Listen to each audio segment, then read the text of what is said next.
உங்களை அன்போடு வரவேற்கிறேன். உங்களுக்கான ஒரு பிரத்யேகமான ஆழ்ந்த அலசல் இதோ தொடங்குது. கொஞ்சம் யோசிச்சு பாருங்க. நாம் தினமும் எத்தனையோ தகவல்களை படிக்கிறோம், கேட்கிறோம், கடந்து போயிட்டே இருக்கோம். ஆனா எப்போதாவது ஒரு சில விஷயங்கள் மட்டும்தான் நாம எப்படியே தடுத்து நிறுத்தி நம்முடைய மொத்த வாழ்க்கை முறையையும் கேள்வி கேட்க வைக்கும். கண்டிப்பா.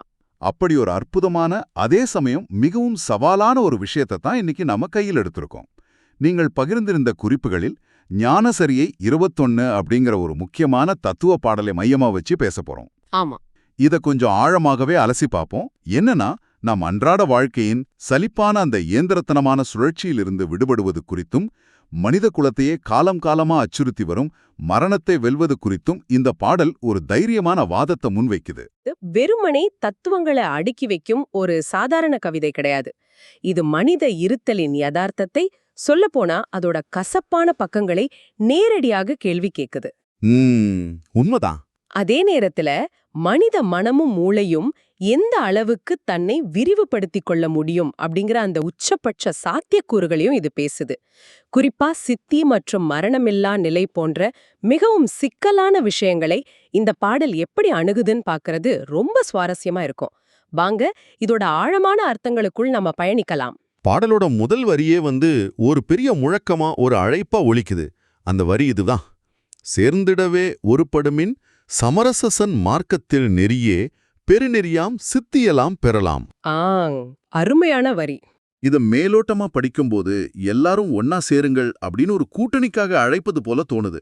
ஆனா மனிதர்கள் எல்லாரும் அவரவர் லாபத்துக்காக தனித்தனியா ஓடிக்கொண்டிருக்கும் இந்த உலகத்துல இந்த ஒருபடுமின், அதாவது ஒன்றிணையுங்கள் அப்படிங்கிற அழைப்பு நிஜமாவே சாத்தியமானதாங்கிற கேள்வி எனக்கு வருது. அதாவது அது ஒரு நியாயமான கேள்விதான். இந்த வரியை நாம இன்றைய அரசியல் அல்லது சமூக கூட்டணிகளோட ஒப்பிட முடியாது. இதுல உள்ள முக்கியமான வார்த்தை சமரச சன்மார்க்க கிருநெறி. இந்த பாடல் பெருநெறியாக, அதாவது மிக சிறந்த பாதையாக உருவகப்படுத்துது. சமரசம் அப்படின்னா வேறுபாடுகள் அற்ற அனைவரையும் ஒன்றாக பாவிக்கும் ஒரு மனநிலை. சன்மார்க்கம் என்பது உண்மையான நன்மையான பாதை. மனிதன் தனக்குள் இருக்கும் பிளவுகளையும் சக மனிதர்களோடு உள்ள பேதங்களையும் கடந்து ஒரு உயர்வான உணர்வு நிலையில ஒன்றிணைவதே இது குறிக்குது. அப்போ இது ஏதோ ஒரு குழுவா சேருவது கிடையாது. நிச்சயமா கிடையாது. இது மனித குலத்தின் ஒட்டுமொத்த பரிணாம வளர்ச்சிக்கான ஒரு மனநிலை மாற்றம். அப்படியென்றால் இது வெளிப்புறமான ஒரு சேர்க்கை இல்லை, அகநிலை சார்ந்த ஒரு ஒன்றிணைதல் அப்படின்னு சொல்றீங்க. சரி, இந்த பாதையை தேர்ந்தெடுப்பதன் மூலம் சித்தியெல்லாம் பெறலாம் அப்படின்னு பாடல் உறுதியளிக்குதே. சித்தி அப்படிங்கிறத நாம பொதுவா ஏதோ ஒரு மாயாஜால சக்தி அப்படின்னு தானே நினைச்சிட்டு இருக்கோம். ஆமா, அது ஒரு பொதுவான தப்பபிப்பிராயம். ஆனா இங்கே அது எந்த அர்த்தத்துல பயன்படுத்தப்படுது? எல்லா வெற்றிகளையும் அடையலாம் அப்படின்னு இதை நாம எடுத்துக்கலாமா? சித்தி அப்படிங்கறத மாயாஜாலம்னு சுருக்கிடக்கூடாது. ஒரு மனிதன் தன்னுடைய முழுமையான ஆற்றலை, அவனுடைய உச்சபட்ச திறனை அடைவதுதான் உண்மையான சித்தி. நீங்க மனதளவில எந்த முரண்பாடும் இல்லாமல், எந்த பிழவும் இல்லாமல் ஒருமுகப்படும்போது உங்களுடைய கவனம், செயல்பாடு, சிந்தனை எல்லாமே ஒரு முழுமையான ஈடுபாட்டு நிலைக்கு செல்லுது. ஒரு ஒருமித்த நிலை. எக்ஸாக்ட்லி. அந்த நிலையில் நீங்கள் எதை செய்தாலும் அதுல முழுமை இருக்கும். உங்கள் இலக்குகளை இயல்பாகவே அடைவீர்கள். அதத்தான் இந்த பாடல் சித்தி எல்லாம் பெறலாம் அப்படின்னு குறிப்பிடுது. மனித குலத்தின் உச்சபட்ச சாத்தியத்தை அடைவதற்கான வழியத்தான் முதல் வரியிலேயே அது வரையறுக்குது. உங்களுக்குள்ள ஒரு புதிய நம்பிக்கையை இது கொடுக்குது. இது கேட்பதற்கு ரொம்ப நல்லா இருக்கு. நாம் அனைவரும் நம்முடைய உச்சபட்ச ஆற்றலை அடையணும்னு தான் ஆசைப்படுறோம். ஆனா நிஜ வாழ்க்கையில நாம என்ன செஞ்சுட்டு இருக்கோம்? அதற்கான பதில இந்த பாடலோட அடுத்த வரி மிக கடுமையா விமர்சிக்குது. ஆமாம், ரொம்ப ஆழமான விமர்சனம் அது. ஓர்ந்திடுமின் உண்ணுதற்கும் உறங்குதற்கும் உணர்ந்தீர் உலகமெல்லாம் கண்டிடுமோர் உழவை அறிந்திலீரே. இதை சற்று ஆழமா யோசிச்சு பார்க்க வேண்டியிருக்கு. நாம தினமும் காலையில அலாரம் வச்சு எந்திரிக்கிறோம், டிராஃபிக்ல சிக்கி வேலைக்கு ஓடுறோம், பணம் சம்பாதிக்கிறோம், சாப்பிட்றோம், மீண்டும் தூங்குறோம். ஒரு சலிப்பான சுழற்சி. ஆமா, நம் ஒட்டுமொத்த வாழ்க்கையும் இந்த ஓய்வில்லாத இயந்திரத்தனமான ஓட்டத்துக்குள்ளதான் சுத்திக்கிட்டு இருக்கு. மனிதர்கள் வெறும் சாப்பிடுவதற்கும் தூங்குவதற்குமான வாழ்க்கையை மட்டுமே அறிந்திருக்கிறார்கள் அப்படிங்கிற பாடலோட விமர்சனம் இன்றைய காலகட்டத்திற்கு மிக துல்லியமா பொருந்தது இல்லையா? மிக சரியா சொன்னீங்க. இது நேரடியாக நம் வாழ்க்கை முறையின் மீது வைக்கப்படும் ஒரு விமர்சனம்தான். பரிணாம வளர்ச்சியில மனிதன் எவ்வளவு முன்னேறிவிட்டான் அப்படின்னு நாம பெருமைப்படுறோம். ஆனா நம்முடைய அன்றாட செயல்பாடுகளை பிரிச்சு பார்த்தா நம் அறிவில் பெரும் பகுதியை நம் உடலின் அடிப்படை தேவைகளான உணவுக்கும் உறக்கத்துக்கும் மட்டும்தான் பயன்படுத்துறோம். அதாவது வெறும் உயிர் பிழைப்பதற்கான ஒரு போராட்டம். ஆமாம், விலங்குகளுக்கும் நமக்கும் உள்ள அடிப்படை தேவைகள் இவை மட்டும்தானே. ஆனால் பாடலின் அடுத்த பகுதியை கவனிங்க. உலகமெல்லாம் கண்டிடும் ஓர் உளவு. அதாவது இந்த பிரபஞ்சத்தின் முழுமையான இயல்பை, அதோட ரகசியத்தை உணர்ந்து கொள்வதற்கான வழிமுறைய மனிதன் இன்னும் அறியவில்லை அப்படின்னு அது சுட்டி காட்டுது. அந்த உளவு அப்படிங்கிற வார்த்தை பிரயோகம் எனக்கு ரொம்ப பிடிச்சிருக்கு. உளவு என்றால் ரகசியம் அல்லது நுட்பம்.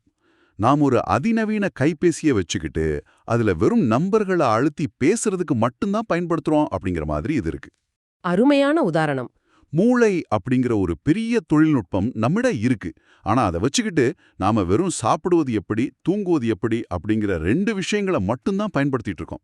உலகத்தின் உண்மையான பரிமாணத்தை காணும் அந்த ரகசியம் நமக்கு தெரியாம போனது ஒரு வகையில சோகம்தான். அதுதான் அந்த வரியோட மைய கருத்து. நம் மூளை எண்ணற்ற சாத்தியங்களை கொண்டது. ஆனா மனிதன் தன்னை சுற்றியுள்ள சமூக கட்டமைப்பாலும் பிழைப்புக்கான போராட்டத்தாலும் ஒரு குறுகிய வட்டத்துக்குள் தன்னை சுருக்கிக்கிட்டான். மனிதன் என்பவன் வெறும் உடல் மட்டுமல்ல, அவனுக்குள் ஒரு பிரம்மாண்டமான நனவு நிலை இருக்கு. அதாவது கான்ஷியஸ்னஸ். ஆமா, அந்த நனவு நிலையைக் கொண்டு பிரபஞ்சத்தின் உண்மையான தன்மையை அறிந்து கொள்ளும் அந்த ரகசியத்தை அறியாமல் மனித குலம் தூங்கிக் கொண்டிருக்கிறது என்பதைத்தான் கவிஞர் மிக ஆதங்கத்தோட பதிவு செய்றார். அந்த ஆதங்கம் அடுத்த வரியில ஒரு பெரிய அதிர்ச்சியா மாறுது. நாம் அனைவரும் வாழ்க்கையில எதையாவது சாதிக்கலாம், உலகத்தை அறியலாம் அப்படின்னு நினைச்சிட்டு இருக்கும்போதே கடைசியில வந்து நிற்கும் ஒரு மிகப்பெரிய தடை அந்த பாடல் பேசுது. அதுதான் மரணம். மனித குலத்தின் மிகப்பெரிய பயம். வார்ந்த கடல் உலகெறிய மரணமுண்டே, அந்தோ மரணமென்றால் சடமெனுமோர் திறனம் சம்மதியா. நீர் சூழ்ந்த இந்த பறந்து விரிந்த உலகத்துல உள்ள அனைவருக்கும் மரணம் என்பது உறுதியா வரும்னு தெரியும். அந்தோ அப்படின்னு அந்த பாடல் பரிதவிக்குது. ஆனா அதற்கு அடுத்து வரும் வரிதான் என்னை ரொம்பவே சிந்திக்க வச்சது. சடமெனும் ஓர் திறனம் சம்மதியா என்ற வரிதானே? ஆமாம், சடம் எனும் ஓர் திறனம் கூட சம்மதியா அப்படின்னு சொல்றார். அதாவது உயிரற்ற ஒரு சடலம் அல்லது ஒரு சிறிய அற்பமான புல் கூட மரணத்தை ஏற்றுக்கொள்வதில்லையாம். இது எப்படி சாத்தியம்? ஒரு சின்ன புல் எப்படி மரணத்தை எதிர்க்கும்? இது கொஞ்சம் மிகைப்படுத்தப்பட்ட கவிதை வரியா எனக்கு தோணுதே. மேலோட்டமா பார்த்தால் இது ஒரு கவித்துவமான மிகைப்படுத்தல் போல உங்களுக்கு தோணலாம். ஆனா இத உயிரியல் மற்றும் அறிவியல் ரீதியா அணுகுனால் இதோட உண்மை புரியும். ஒரு சிறிய புல்லை எடுத்துக்கோங்க. தார் ரோட்டுக்கு நடுவுல எந்த வசதியும் இல்லாத இடத்துல கூட அந்த புல் எப்படியாவது ஒரு சின்ன விரிசலை கண்டுபிடிச்சு சூரிய ஒளியை நோக்கி முளைச்சு வர துடிக்கும். ஆமா, அதை நாம நிறைய இடங்கள்ல பார்த்திருக்கோம். வேண்டும் அப்படிங்கிற உயிர் வாழும் உள்ளுணர்வு இருக்கு. அது மரணத்தை இயல்பாக ஏற்றுக்கொள்வதில்லை. அது மட்டுமா, ஒரு மனித உடல் தன் உயிரை இழந்த பிறகு, அதாவது சடலமாக மாறிய பிறகும் கூட அந்த உடலுக்குள் இருக்கும் செல்கள் உடனடியாக செத்து விடுவதில்லை. அப்படியா? ஆமாம், அவை அழுகி போகாமல் இருக்க, வெளியிலிருந்து வரும் சிதைவுகளை தடுக்க தங்களால் முடிந்தவரை போராடுகின்றன அப்படின்னு உயிரியல் கூறுது. ஓ, அப்படி என்றால் இயற்கையின் அடிப்படை விதியே தன்னை தக்க வைத்துக் கொள்வதுதான், அழிவை நோக்கி செல்வது அல்ல அப்படின்னு சொல்றீங்க. இது உண்மையிலே ஒரு சுவாரஸ்யமான கோணம். ஒரு சின்ன புல்லுக்கு கூட வாய வேண்டும் என்ற ஆசை இருக்கு, அது மரணத்தை மறுக்குது அப்படின்னா, பகுத்தறிவு கொண்ட மனிதர்களாகிய நாம் எப்படி இவ்வளவு எளிதா மரணத்தை ஏத்துக்கிறோம்? அதுதான் இங்குள்ள முரண்பாடு. எதனால் மரணத்தை ஒரு தவிர்க்க முடியாத இயல்பான விஷயம்னு நம் மனசுக்குள்ள பதிய வச்சுக்கிட்டோம்? நமக்கு தெரிந்து பிறப்பு என்று ஒன்று இருந்தால் இறப்பு என்று ஒன்று உண்டு என்பதுதானே இயற்கையின் சுழற்சி. நீங்க என்ன நினைக்கிறீங்க? நாம் அனைவரும் இந்த உண்பது உறங்குவது என்ற குறுகிய வட்டத்திற்குள் சிக்கி உள்ளோமா? பிறப்பு இறப்பு என்பது உடலின் சுழற்சியாக இருக்கலாம். ஆனா மனித மனம் அதை எப்படி அணுகுது என்பதுதான் இங்கே கேள்வி. இந்த வரிகள் மரணத்தை ஒரு இயற்கையான நிகழ்வு என்பதை விட, அது திணிக்கப்பட்டது அல்லது நம் அறியாமையால் நிகழ்வது என்ற ஒரு புதிய சிந்தனையை திறக்குது. புல்கூட சம்மதிக்காத ஒன்றை மனிதன் ஏன் எவ்வளோ சுலபமா ஒருவித தோல்வி மனப்பான்மையோட சம்மதிக்க வேண்டும்? மிகச் சரியான கேள்வி என்ற தர்க்கரீதியான கேள்வியை இது எழுப்புது. இங்குதான் நாம் முந்தைய வரியோடு இதை இணைத்து பார்க்கணும். நாம் ஏன் மரணத்தை எந்த எதிர்ப்பும் இல்லாமல் ஏத்துக்கிறோம்னா, நாம் வெறும் பிழைப்புக்காக உண்பதிலும் உறங்குவதினுமே உழன்று உலகமெல்லாம் கண்டிடும் அந்த உளவை அறியாமல் இருக்கிறோம். அறிவின் எல்லையை நாம் தொடாததால தான் உடலின் எல்லையான மரணத்தை நாம் நமது முடிவாக ஏத்துக்கிறோம். அப்படியென்றால் நாம் அந்த அறிவின் எல்லையை தொட்டால் மரணத்தை தடுத்து நிறுத்த முடியுமா? அதற்கான விடையத்தான் இந்த பாடலின் இறுதி வரி தருது. ஆனா இது மிகவும் தைரியமான, உயிரியல் விதிகளுக்கே சவால் விடும் ஒரு வாதமா இருக்கு. இதோ அந்த வரி: சார்ந்திடுமம் மரணம் அதை தடுத்திடலாம் கண்டீர், தனித்திடு சிற்சபை நடத்தை தரிசனம் செய்வீரே. இதுதான் இந்த ஒட்டுமொத்த பாடலின் உச்சக்கட்டம். மரணம் நம்மை நெருங்கி வந்தாலும் அதை தடுத்து நிறுத்தலாம் அப்படின்னு இந்த பாடல் ஆணித்தரமா சொல்வது எவ்வளவு பெரிய விஷயம்! இதை எப்படி புரிந்து கொள்வது? மரணத்தை எப்படி தடுப்பது? உயிரியல் ரீதியா உடலுக்கு அழிவு என்பது நிச்சயம் இருக்கு. பிறகு எப்படி மரணத்தை தடுக்க முடியும்னு இந்த மூலக்கட்டுரை வாதிடுது. இது ஒரு மிக முக்கியமான தத்துவவாதமான புள்ளி. இதை நாம் நேரடி பொருளில், அதாவது நம்முடைய இந்த பௌதிக உடல் எக்காலத்திலும் அழியாமல் இருக்கும் அப்படின்னு எடுத்துக்கொள்வதை விட, இதன் ஆழமான உளவியல் மற்றும் ஆன்மீக பரிமாணத்தை நாம் கவனிக்கணும். மரணத்தை தடுப்பதற்கான வழிமுறையாக இந்த பாடல் என்ன சொல்லுதுன்னு பாருங்க. தனித்திடு சிற்சபை நடத்தை தரிசனம் செய்வீரே. சிற்சபை, இதுல சிற்சபை அப்படின்னா என்ன? சித் என்றால் அறிவு அல்லது தூய உணர்வு நிலை. சபை என்றால் இடம். இது ஒளியுலகில் உள்ள ஒரு கட்டிடமோ கோவிலோ கிடையாது. இது மனிதனுக்குள்ளேயே ஆழமாக இருக்கும் தூய அறிவின் வெளி. ஒப்பற்ற தனித்துவமான அந்த சிற்சபையில் நடைபெறும் நடனத்தை அல்லது இயக்கத்தை தரிசனம் செய்வதன் மூலமே மரணத்தை தடுக்க முடியும்னு இது சொல்லுது. அதாவது நமக்குள்ளேயே இருக்கும் ஒரு உள்வெளியை பற்றி குறிப்பிடுறீங்களா? துல்லியமா. மனிதன் தன்னிடம் உள்ள மனக்குழப்பங்கள், பயங்கள், அகங்காரம் அனைத்தையும் கடந்து தனக்குள் இருக்கும் அந்த தூய அறிவாகிய சிற்சபையை தரிசிக்கும்போது அவன் ஒரு பெரிய உண்மையை உணர்கிறான். அதாவது தான் என்பது இந்த வெறும் சதையாலான உடல் மட்டுமல்ல, தான் என்பது அந்த எல்லையற்ற நனவு நிலை அப்படிங்கறத அவன் புரிஞ்சுக்கிறான். ஓ, தன்னை உடலாக அடையாளப்படுத்துவதை நிறுத்துகிறான். ஆமா. எப்போது ஒருவன் தன்னுடைய அடையாளத்தை இந்த உடலிலிருந்து விடுவித்து அந்த தூய அறிவோடு தன்னை இணைத்துக் கொள்கிறானோ, அப்போது அவனுக்கு மரணம் பற்றிய பயம் போய்விடுகிறது. அவன் காலத்தை கடந்து நிற்கிறான். இத உளவியல்ல நான் என்ற அகந்தையின் மரணம் அப்படின்னு சொல்லுவாங்க. Ego death. சரியா சொன்னீங்க. உடலுக்கு அழிவு வரலாம், ஆனா அந்த தூய அறிவாகிய உணர்வு நிலைக்கு அழிவில்லை. அந்த நிலையை அடைவதுதான் மரணத்தை தடுப்பது அல்லது மரணத்தை வெல்வது அப்படின்னு இந்த பாடல் தத்துவார்த்தமா முன்வைக்குது. இது கேட்பதற்கே மிக பிரம்மாண்டமா இருக்கு. இதை நான் ஒரு உதாரணத்தோடு பொருத்தி பார்க்கறேன். நாம் ஒரு மெய்நிகர் கணினி விளையாடிட்டு இருக்கோம்னு வச்சுப்போம். அந்த கேம்ல உள்ள நம்முடைய அவதார் என்பதுதான் நம் உடல். கேம்ல அந்த அவதார் செத்துப்போனா நாம அழுதுட்டு இருக்க மாட்டோம்? கண்டிப்பா மாட்டோம். ஏன்னா நாம் அந்த அவதார் கிடையாது, அதை இயக்குபவர்கள் அப்படின்னு நமக்கு தெரியும். அதே போல நம்முடைய உண்மையான இருப்பு என்பது இந்த உடல் அல்ல, நமக்குள்ளே இருக்கும் அந்த சிற்சபை அல்லது தூய அறிவு நிலை என்பதை நாம் முழுமையாக உணர்ந்துவிட்டால் உடலின் அழிவு என்பது நம்முடைய அழிவாகாது. அதுதான் மரணத்தை வெல்வது அப்படின்னு அவர்கள் குறிப்பிடுகிறார்கள்னு எடுத்துக்கலாமா? மிக சிறப்பான ஒரு உதாரணத்தை சொன்னீங்க. சரியா, அதுதான். அந்த மெய்நிகர் விளையாட்டில் தான் யார் என்ற உண்மை நிலை புரியாத வரைக்கும் அந்த அவதாரின் மரணம் அவனுக்கு நிஜமான மரணம் போல தோணும்.